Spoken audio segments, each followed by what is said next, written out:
Okay, आज कौन पढ़ेगा? अंकिता पढ़ दोगी?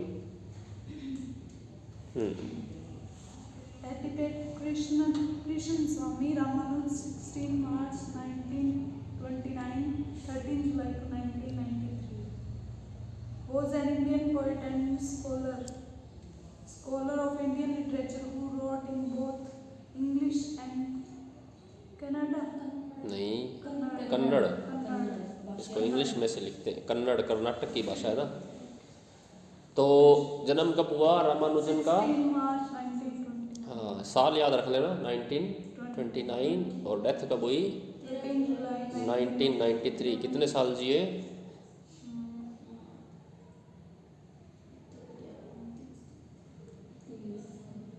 शाबाश।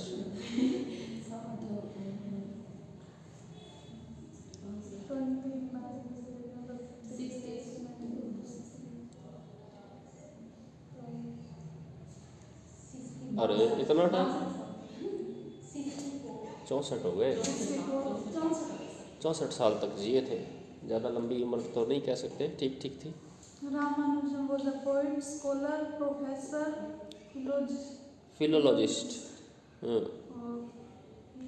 folklorist, फोकलोरिस्ट, translator and playwright, playwright. इतने सारे उनके अंदर गुण थे। वो पोइट थे, स्कॉलर थे, प्रोफेसर भी थे।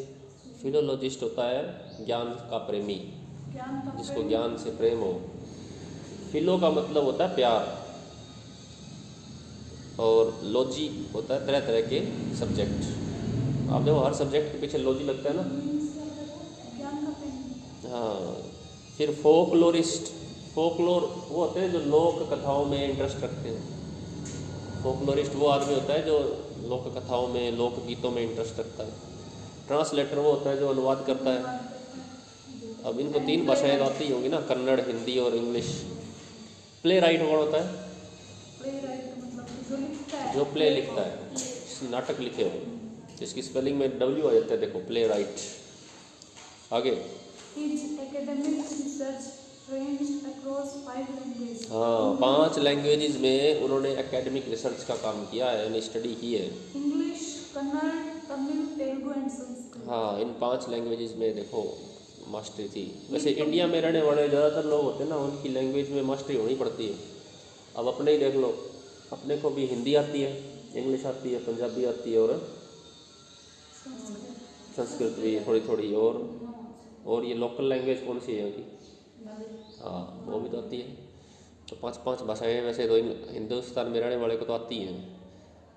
आगे, He published work on both classical and modern variants of this literature and argued strongly and giving local non-standard dialects.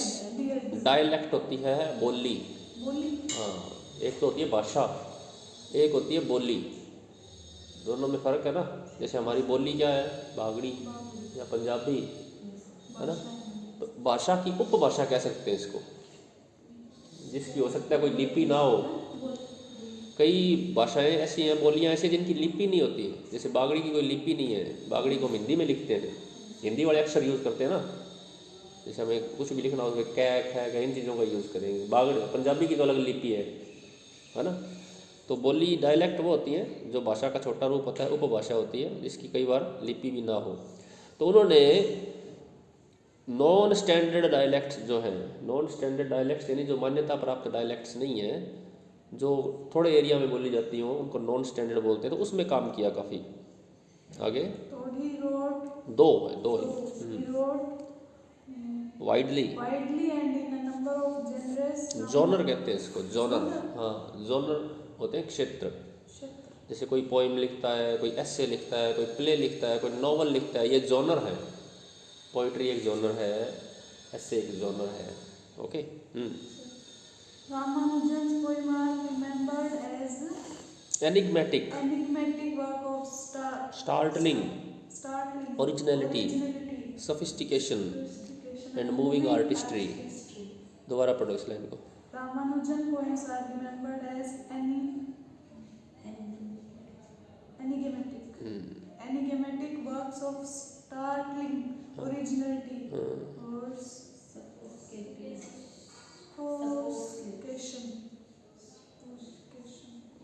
Standard कला, Qualifications, जोर लगाओ थोड़ा, क्या लिखा है?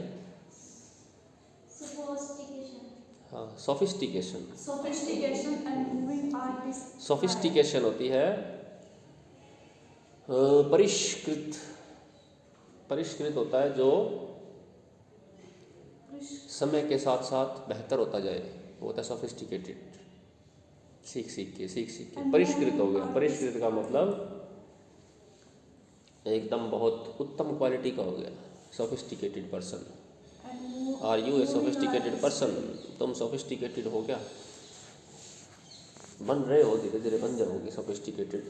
तो ये रामानुजन के बारे में बताया है कि उसकी जो पॉइंट्स हैं वो रिमेंबर की जाती हैं, याद की जाती हैं एनिग्मेटिक वर्क के रूप में। एनिग्मा हमने एक वर्ड किया था उस क्लास में, याद हो तो, क्या था? एनिग्मेटिक वर्क, एनिग्मा से बना है ये। एनिग्मा होती है पहेली, हाँ, जिसको समझना आसान हो, आसान क्या, समझना मुश्किल हो। तो उसके जो काम है, जो पोइटिक वर्क्स है ना, वो एनिग्मेटिक वर्क्स हैं, यानी उनको थोड़ा समझना मुश्किल है। ऑफ स्टार्टलिंग ओरिजिनलिटी, उसमें ओरिजिनलिटी है, यानी क्या है? वास्तविकता नहीं, मौलिकता है, यानी किसी कॉपी नहीं की, उसके खुद के हैं, ओरिजिनल है। और स्टार्टलिंग ओरिजिनलिटी है। स्टार्टलिंग क्या होता है? नहीं, वो तो स्टार्ट होता है, ये स्टार्टल, स्टार्टलिंग, स्टार्टलिंग होता है हैरान करने वाली, आश्चर्य में डाल देने वाली। तो उसके जो काम है ना, पोइटिक पोइम्स है उसकी, वो स्टार्टलिंग ओरिजिनलिटी रखते हैं, यानी हैरान करने वाली मौलिकता उसमें, सोफिस्टिकेशन है यानी परिष्कृत है, और मूविंग आर्टिस्ट्री, और ऐसी कलाकारी है, आर्टिस्ट्री है जो हमें मूव कर देती है, जो हमें अंदर तक हिला देती है। हिला देने का मतलब है प्रभावित करती है काफ़ी। आगे, He was awarded the Sahitya Akademi Award post. हाँ, ये क्या है? पोस्ट्यूमसली, Post. पोस्ट्यूमसली, पोस्ट्यूमसली का मतलब मरणोपरांत। मरणोपरांत क्या होता है? बाद, हाँ, मरने के बाद कईयों को अवार्ड मिलता है, किसी की डेथ हो गई उसके बाद अवार्ड दे रहे हैं, उसको कहते हैं पोस्ट्यूमस। तो उनको जो अवार्ड मिला, साहित्य अकेडमी अवार्ड, वो पोस्ट्यूमसली मिला, यानी मरने के बाद। कब मिला? 99 में। डेथ कब हो गई थी? है, घर वालों को देते ना, फिर सम्मानित तो करते ही है। हाँ, दे देना चाहिए, पर कई बार रह जाता है ना, बाद में पता लगता है भाई ये तो बहुत महान था। ये भी होता है।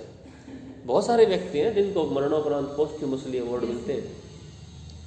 सुभाष चंद्र बोस, जिनको भारत रत्न मिला पोस्ट्यूमसली, बाद में मिला, काफ़ी 30-40 साल बाद मिला शायद। 99 फॉर द कलेक्टेड पोइम्स। तो इनको कौन सा अवार्ड मिला? साहित्य, हाँ, ये सबसे बड़ा अवार्ड है इंडिया का, जो लिटरेचर में दिया जाता है। साहित्य अकेडमी हर साल दिया जाता है। वैसे तो हाँ, हाँ, वो तो टॉप अवार्ड है, किसी को भी मिल सकता है, किसी भी सिविलियन को। लेकिन क्षेत्र के हिसाब से अगर लिटरेचर में किसी को सबसे बड़ा इनाम मिल सकता है तो वो ये है, साहित्य अकेडमी, साहित्य अकादमी पुरस्कार। इनको 99 में मिला। ये आपको याद रखना है कि इनको साहित्य अकादमी पुरस्कार कब मिला? 99 में। Okay, career. Ramanujan worked as a lecturer. हाँ, Lecturer of English at Quilon and Belgium, Belgium. He later ये जगह का नाम है। बेल्जियम और क्विलोन में इंग्लिश लेक्चरर के रूप में काम किया। आगे, he later taught, taught at the Maharaja Shivaji हाँ, सयाजी राव यूनिवर्सिटी इन बड़ौदा, बड़ौदा में, for about 8 years. यानी इस यूनिवर्सिटी में पढ़ाया 8 साल तक।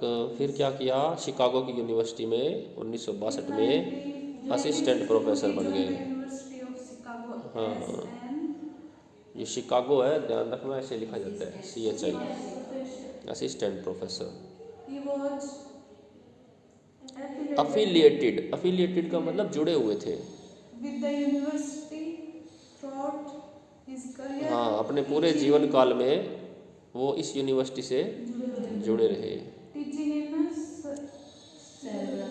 Several departments. departments.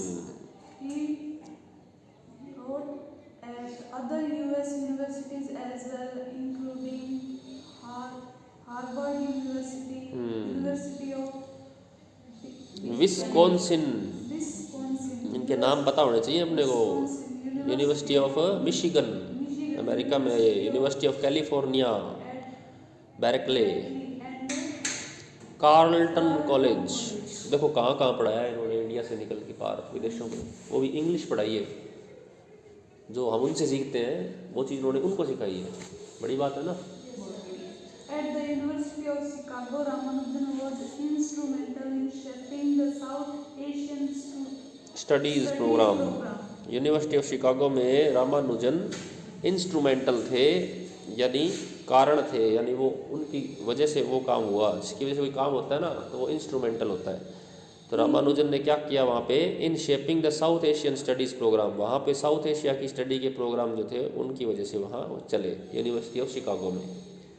He worked in the departments of South Asian languages and civilisations. linguistics. Linguistic वो होती है जिसमें अपने उच्चारण सीखते हैं, उच्चारण का ज्ञान। And with the committee on social thoughts. Social thought. आगे पढ़ो। In 1976, the government of India पढ़ो आप। awarded him the Padma Shri, and in 1983 he was given the MacArthur Prize Fellowship, Shulman, 1994. In 1983, he was appointed the William E. Colvin Professor in the Department of South Asian Language and Civilization of Linguistics, and in the Committee of Social Thoughts at the University of Chicago. दिक्कत तो नहीं आई? हाँ, ये important है। 1976 में government of India ने उसको award दिया पद्मश्री। 76 में ही मिल गया था पद्मश्री तो। और 1983 में कौन सा अवार्ड मिला? MacArthur prize fellowship. फेलोशिप होती है स्कॉलरशिप की तरह, पैसे भी मिलते हैं उसमें। 1983 was appointed the William E. Colvin Professor in the Department of South Asian Language and Civilization of Linguistics and in the Committee of Social Thought at the University of Chicago. The same year he received a MacArthur Fellowship. As an Indo-American writer, Ramanujan had the experience of the native as well as foreign milieu. तो वो Indo American writer थे। America में रह करके जो Indian लोग जब लिखते हैं तो हम उनको इंडो अमेरिकन कह देते हैं, क्योंकि वो मूल रूप से तो इंडिया के हैं और रहने वाले अमेरिका के हैं, तो इंडो अमेरिकन। तो उनको तो नेटिव एक्सपीरियंस भी था और फॉरेन मिलियू का भी एक्सपीरियंस था। नेटिव का मतलब मूल निवासी जहाँ के थे वहाँ के वातावरण का भी एक्सपीरियंस था, और जहाँ वो रहने लग गए थे फॉरेन में वहाँ के वातावरण का भी एक्सपीरियंस था। मिलियू होता ना, मिलियू का मतलब वातावरण। हाँ, milieu. His poems such as Conventions of Despair reflected his views on the culture and conventions of the East and West। तो आप इस पैरे के अंदर ना 2-3 चीज़ें याद कर लेना कि यहाँ इन्होंने काम किया था। ओके, अवार्ड का पता होना चाहिए। ये अवार्ड मिले हैं, साहित्य अकेडमी अवार्ड मिला है 99 में। और इसमें हमें आगे है, डाई कब हुए? शिकागो में 1993 में। Adverse reaction to anaesthesia during preparation of surgery. कोई सर्जरी होने वाली थी उनकी, तो उसमें एनेस्थेसिया दिया जाता है। एनेस्थेसिया क्या होता है? एनेस्थेसिया होता है जब आपको बेहोश करते हैं ऑपरेशन से पहले, तो आपको एक दवाई दी जाती है जिससे आप बेहोश हो जाओ ताकि आपको दर्द ना हो, तो उस दवाई को कहते हैं एनेस्थेसिया। ज़रूरी है ना, पुराने टाइम में जब एनेस्थेसिया नहीं थी